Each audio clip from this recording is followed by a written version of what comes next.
नमस्कार, आप देख रहे हैं सिटी न्यूज और दिन भर की तमाम खबरों के साथ मैं प्रीति सागर।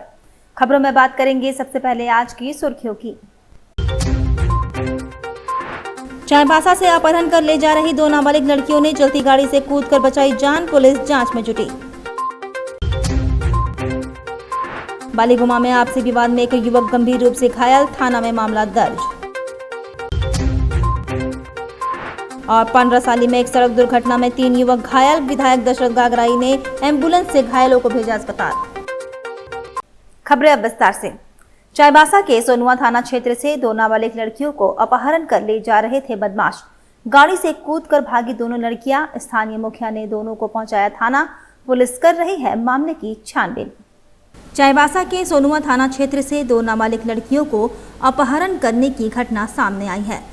बीती रात दोनों नाबालिग लड़कियां अपने घर के पास शौच करने गई थी। इस दौरान बदमाश दोनों को उठाकर अपहरण कर छोटा हाथी वाहन से ले गए। बदमाश एक छोटा हाथी वाहन से दोनों लड़कियों को बैठाए थे और दूसरे वाहन में अपहरण करने वाले बदमाश बैठे थे।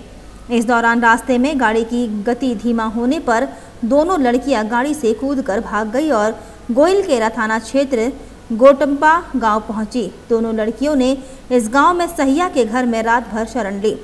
घटना की सूचना मिलने पर सुबह स्थानीय मुखिया वहां पहुंचे और दोनों लड़कियों को सोनुआ थाना पहुंचाया। फिलहाल पुलिस मामले की छानबीन कर रही है और अपराधियों तक पहुंचने का प्रयास कर रही है। सर, ये कल रात की घटना है। कल ये रात को ये बच्ची लोग का अपहरण हो रहा था और ये बच्ची लोग पता नहीं गलती से गाड़ी से कूद करके अपना जान बचाए और एक गोटाम्बा गांव में शरण ली। सुबह हमको ग्रामीण के द्वारा पता चला तो हम सुबह गए, हम लोग का बच्चे लोग से बातचीत किए। उसके बाद सुरक्षा के दृष्टिकोण से हम सुबह सोनुआ थाना लेके आए। अभी उसका अनुसंधान चल रहा है, क्यों किडनैप हुआ, किस लिए हुआ, और इसके पूर्व भी ऐसी घटनाएं घट चुकी है। इधर एमजीएम थाना अंतर्गत बालीगुमा में आपसी विवाद में सद्दाम हुसैन नामक युवक को मारपीट कर गंभीर रूप से घायल कर दिया गया। थाने में मामला दर्ज है। एमजीएम थाना क्षेत्र के बालीगुमा में आपसी विवाद में सद्दाम हुसैन नामक युवक को मारपीट कर गंभीर रूप से घायल कर दिया गया। घटना की सूचना मिलने पर स्थानीय लोगों ने घायल को इलाज के लिए एमजीएम अस्पताल में भर्ती कराया है। घटना के संबंध में बताया जाता है बारीनगर निवासी दानिश नामक युवक के इशारे पर मारपीट की घटना को अंजाम दिया गया है। का नाम मंसूर आलम है। भाई का नाम? भाई का नाम सद्दाम हुसैन है। बड़ा है? बड़ा भाई है। कहाँ रहते हैं आप लोग? तिलको बारीनगर साबरी चौक में रहने वाले हैं। किससे विवाद चल रहा है आप लोग? हम लोग का विवाद दानिश से चल रहा है वहीं के, जबकि दानिश वहीं के रहने वाला है। पड़ोसी है? जी, हम लोग पड़ोसी है। कब हुआ मारपीट? ये मारपीट हुआ 18 तारीख को हुआ है जी। क्यों, कौन किया ऐसा? ये सब है ना, दानिश लोग है ना, दानिश है वही पर सेटिंग किया है। इससे पहले भी 3 दिन पहले भी है, वो लोग आके धमकी दे चुका है। घर में वीडियो रिकॉर्डिंग सब है उसका। और बाहर से भी लड़का लेकर आया था, राया नाम का कोई है, उसको भी लेकर आया था बाहर से। कहाँ आया था? हाँ, वो सामान भी लिया हुआ था। कहाँ आया था सब? ये आया था हम लोग घर पे आया था, 1:30 बजे रात में आया था। अच्छा। हाँ, 1 से 1:30 बजे रहता रात में आया था। ये लोग घर पे आके धमकी दिया था। शकील था, दानिश था, राया और एक लेडीज़ को भी लेकर आया था। भाई को कहाँ पर मारा है सब? भाई को डिमना रोड रीवा का सामने में, हाईवे? हाँ, हाईवे में, डिमना हाईवे रीवा के सामने में। वो गाड़ी निकाल के लोड करके बैठा हुआ था अपना वहीं पर ही बाहर में। लड़का लोग आया, गाड़ी से उतार के सीधा मारना चालू कर दिया। कितना की संख्या में था बताया भाई? 7-8 लड़का था। कौन बताया आपको? वहीं का पब्लिक लोग जो देखा उन लोगों बताया। एक का नाम भी मालूम चला है, उसका पिता नाम है लंदन लाल नाम है और बेटा नाम मोनू यादव। ये लोग सब मिलकर मारा है? हाँ, ये लोग एक का नाम मालूम चला है डिमना रोड का। आप लोग लिख के दिए थाना में? थाना में FIR भी किया है हम लोग, करके आए हैं। क्या चाहते हैं आप लोग? हम लोग चाहते हैं कि थाना वाले अपना तरीका से हम लोग को इंसाफ दे, कानूनी कार्रवाई करे। हम लोग को इंसाफ चाहिए। जो भी है दानिश है वो सेटिंग वोटिंग करके पैसा दे के जो मार के लाया है उसका खिलाफ भी हम लोग FIR किया है। वो जल्द से जल्द जितना जल्दी हो सकते कार्रवाई करे, उन लोगों को गिरफ्तार करे। यही चाहते हैं आप लोग? जी, हम लोग यही चाहते हैं बस। दानिश से क्यों विवाद है, क्या कारण है?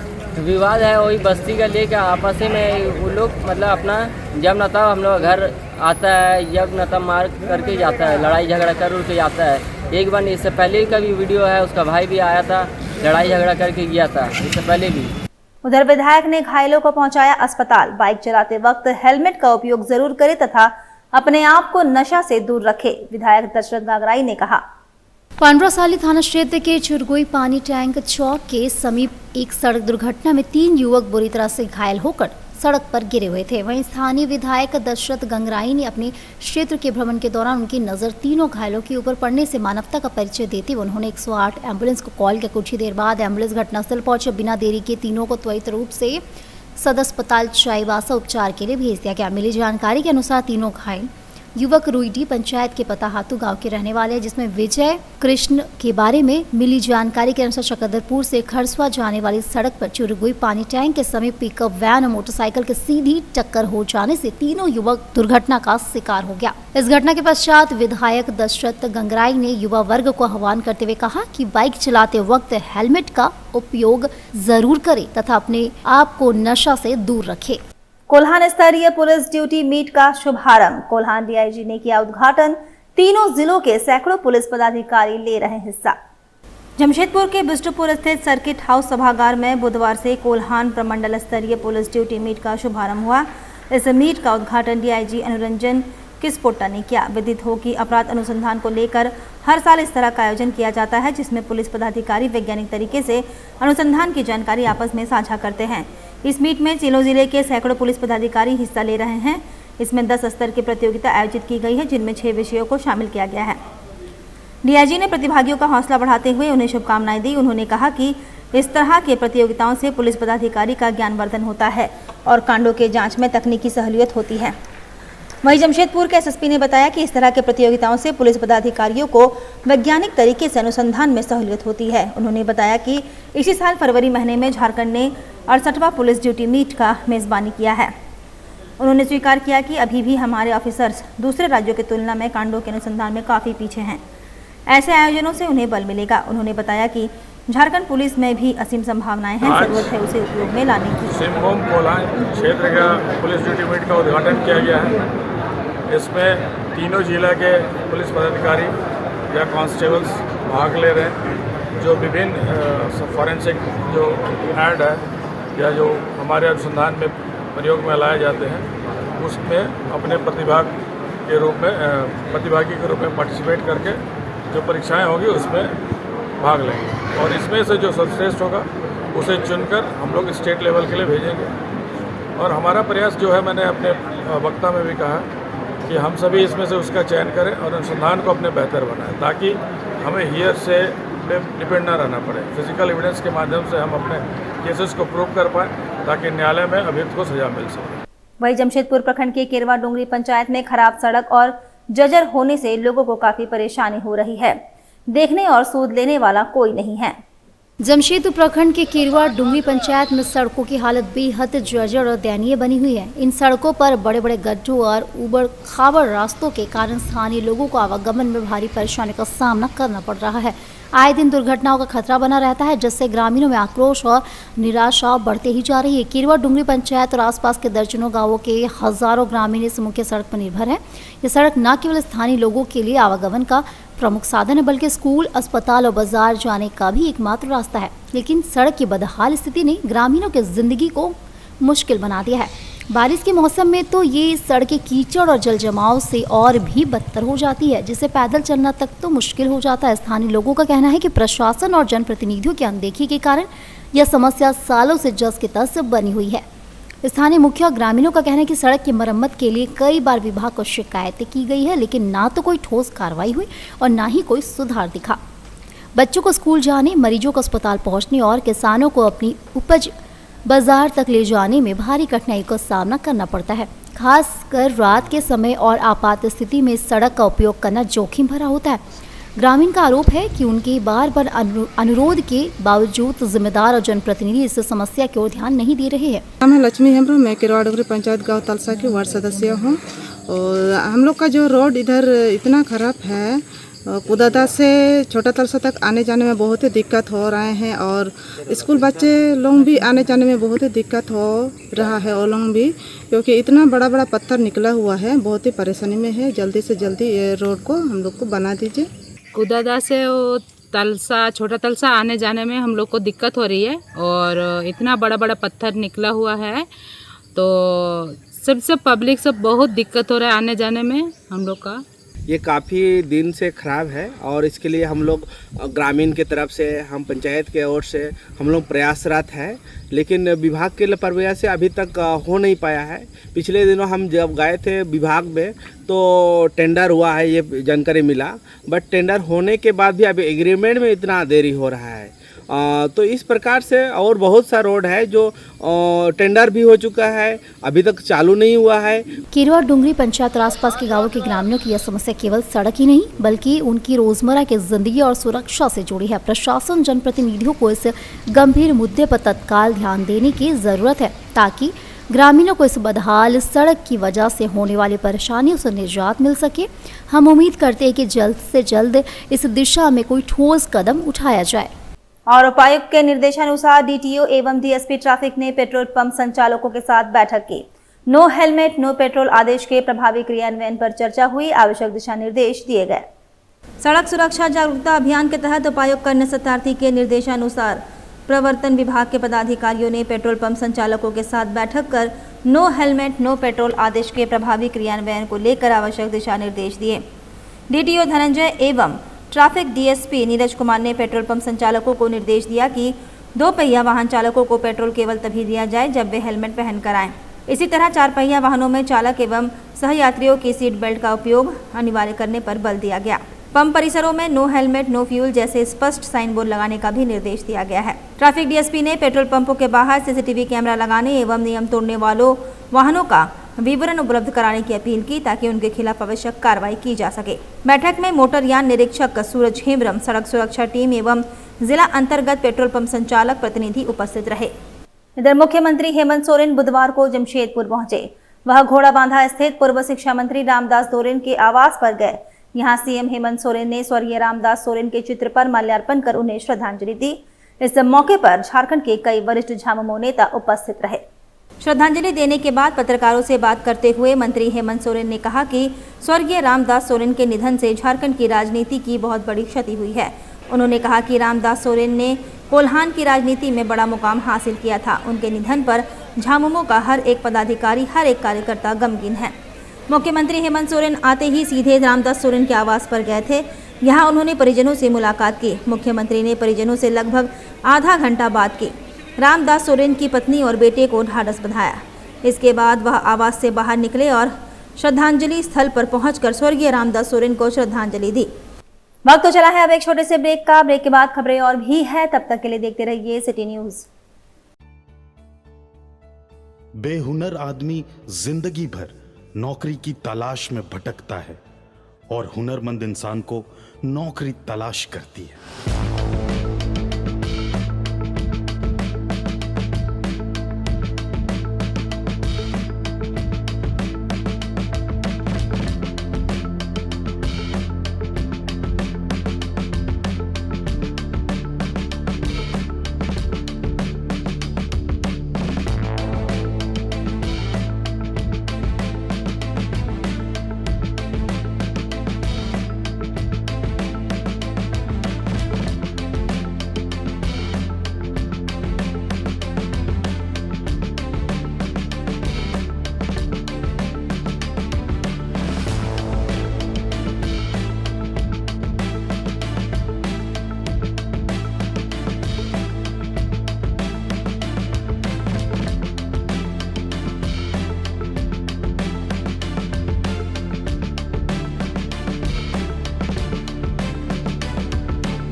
हम काम भी सिखाएंगे और नौकरी भी दिलाएंगे।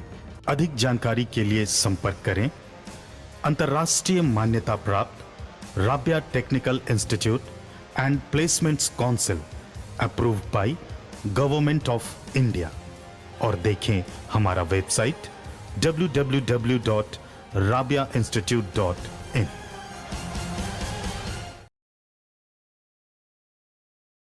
ब्रेक के बाद मैं प्रीति सागर एक बार फिर से आपका स्वागत करती हूं। जमशेदपुर में प्रशासन का चला डंडा, हजारों आधार कार्ड निरस्त, राशन कार्ड का उठाव नहीं करने वाले और डुप्लीकेट लाभुकों का राशन कार्ड से हटाया गया नाम। जमशेदपुर के उपायुक्त कन्या शतार्थी के निर्देशानुसार पूर्वी सिंहभूम में अपात्र राशन कार्ड धारियों की जांच एवं नाम हटाने का कार्य व्यापक स्तर पर किया जा रहा है।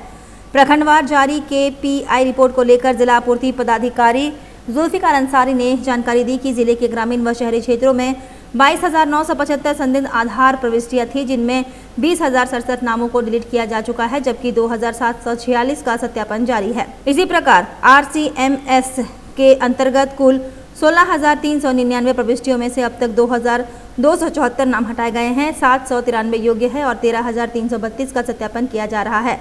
6 महीना हो या इससे ज्यादा समय से राशन का उठाव नहीं करने वाले मौन राशन कार्ड धारियों की संख्या जिले में कुल 1,64,237 पाई गई, जिनमें से 50,323 को डिलीट किया गया है। 576 योग्य पाए गए, जबकि 1,13,338 का सत्यापन शेष है।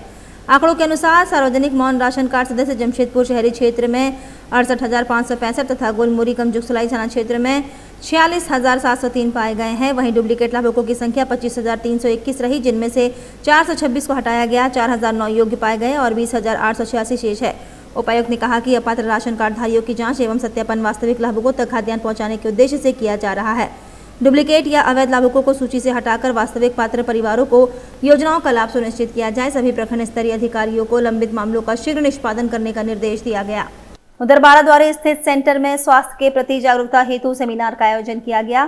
फिजियोथेरेपी के माध्यम से मरीजों का सफल इलाज किया गया। बाराद्वारी स्थित सेंटर में स्वास्थ्य के प्रति जागरूकता हेतु सेमिनार का आयोजन किया गया, जिसमें फिजियोथेरेपी के माध्यम से मरीजों का इलाज करने पर बल दिया गया। जागरूकता शिविर में बड़ी संख्या में मरीज उपस्थित थे। सेमिनार का उद्देश्य है कि लोगों को हेल्थ अवेयरनेस देना, और ये 21वीं सदी की लेटेस्ट टेक्नोलॉजी है, जिसमें बिना दवाई के, बिना इंजेक्शन के, बिना ऑपरेशन के, बिना साइड इफेक्ट के, बिना डॉक्टरों की मदद से आप अपने पूरे शरीर को स्वस्थ कर सकते हैं, निरोग कर सकते हैं। यही ऑब्जेक्ट था जिसके कारण लोगों को बताने के लिए मैं आया।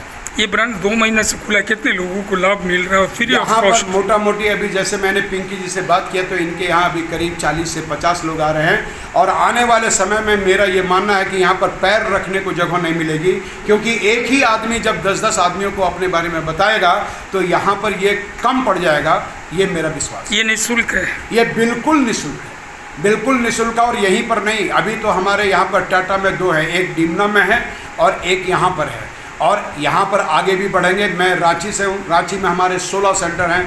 पूरे वर्ल्ड में 120 देश में ये काम चल रहा है, 196 देश में से 120 देश में काम चल रहा है, 35 देश हमारे पाइपलाइन में है, मतलब हम लोग पूरे वर्ल्ड में काम कर रहे हैं। क्या नाम हुआ सर आपका? प्रेमचंद्र जीवाल, शिवपुरी हिनू रांची 2 में रहता हूँ, मैं एरिया मैनेजर हूँ। वहीं चानिल अनुमंडल क्षेत्र के आसनबनी पंचायत के आदिम जनजाति पहाड़िया समुदाय की रैयती भूमि और पारंपरिक जनतल पूजा स्थल पर सोमवार के दिन भूमाफियाओं द्वारा अवैध कब्जे के प्रयास का ग्रामीणों ने जोरदार विरोध किया। आक्रोशित आदिवासी पुरुष महिलाओं ने पारंपरिक हथियारों से लैस होकर कंक्रीट बाउंड्री को उखाड़ फेंका और अतिक्रमणकारियों को खदेड़ दिया। आदिम जनजाति के लोगों ने निर्णय लिया, जान देंगे परंतु जमीन नहीं, आस्था पर खिलवाड़ नहीं होने देंगे। उच्च न्यायालय में न्याय के लिए गुहार लगाएंगे। केंद्र सरकार एवं राज्य सरकार द्वारा करोड़ों रुपया मुहैया करते हुए यह विलुप्त परिवार को संरक्षण के लिए दूसरी ओर दलमा सेंचुरी से हटाया जा रहा है। दूसरी ओर भूमाफिया द्वारा उक्त जमीन पर कब्जा करने का प्रयास करते हैं। यह जमीन टाटा रांची मुख्य राजमार्ग पर स्थित है। करोड़ों रुपया से ज्यादा कीमत है। इन परिवार को संरक्षण जिला प्रशासन द्वारा मिलने के कारण आज भूमाफिया हावी है, जो जाँच का विषय है। एपेक्स कंपनी पर अवैध कब्जे का आरोप लगाया गया। ग्रामीणों ने जोरदार विरोध किया और कंक्रीट बाउंड्री को उखाड़ फेंका। यह स्थल आदिम जनजाति पहाड़िया समुदाय का पारंपरिक पूजा स्थल है। वर्ष 1964-65 के सर्वे सेटलमेंट मुकदमे में अदालत ने इस भूमि का मालिकाना हक पहाड़िया परिवार को दिया था। भूमाफिया बार बार फर्जी कागजात बनाकर इस जमीन की खरीद बिक्री कर कब्जे की कोशिश कर रहे हैं। कथित सत्ता पक्ष के दबंग और असामाजिक तत्वों ने पंचायत भवन के सामने दहशत का माहौल बना रखा था। कल तो हम लोग आए थे पूरा एकजुट करके आदिम जनजाति को मतलब पहाड़ी समाज से लेके आए थे कि हम लोग यहाँ मतलब भूमि को बचाने के लिए ये आदिम जनजाति ये पहाड़िया का है जमीन। प्रशासन के पास गए थे लेकिन वो कुछ समर्थन नहीं किया हम लोग को। 3 महीने पहले भी हम जा चुके हैं वहाँ, वहाँ आवेदन भी दिए थे, लेकिन उसमें मेरा कोई कार्रवाई नहीं हुआ। और वो लोग आके काम स्टार्ट किया। दलमा से भी हम लोग को भागा रहा है एक एडमिनिस्ट्रेटिव, और इधर से भू माफिया भी हम लोग को भागा रहा है। तो जाए तो जाए, हम लोग कहाँ जाएँ अभी। इसलिए हम लोग यहाँ आके एक हम लोग मतलब पहाड़ी समझ के आके हम लोग ज़मीन को बचाने की कोशिश कर रहे हैं। आज मेरा ज़मीन लूट रहा है, लेकिन उसमें ज़मीन का साथ मेरा ये जो पूजा स्थान है वो भी उसमें जुड़ा हुआ है, और पूजा स्थान भी वो लोग घेर रहा है। चलते चलते एक बार फिर से नजर डालेंगे अब तक की सुर्खियों पर। चाईबासा से अपहरण कर ले जा रही 2 नाबालिग लड़कियों ने चलती गाड़ी से कूदकर बचाई जान, पुलिस जांच में जुटी। बालीगुमा में आपसी विवाद में एक युवक गंभीर रूप से घायल, थाना में मामला दर्ज। और पंडरासाली में एक सड़क दुर्घटना में 3 युवक घायल, विधायक दशरथ गागराई ने एम्बुलेंस से घायलों को भेजा अस्पताल। और अभी के लिए बस इतना ही। कल फिर मिलेंगे कुछ अन्य खबरों के साथ। तब तक के लिए दीजिए सिटी न्यूज की पूरी टीम को इजाजत। नमस्कार।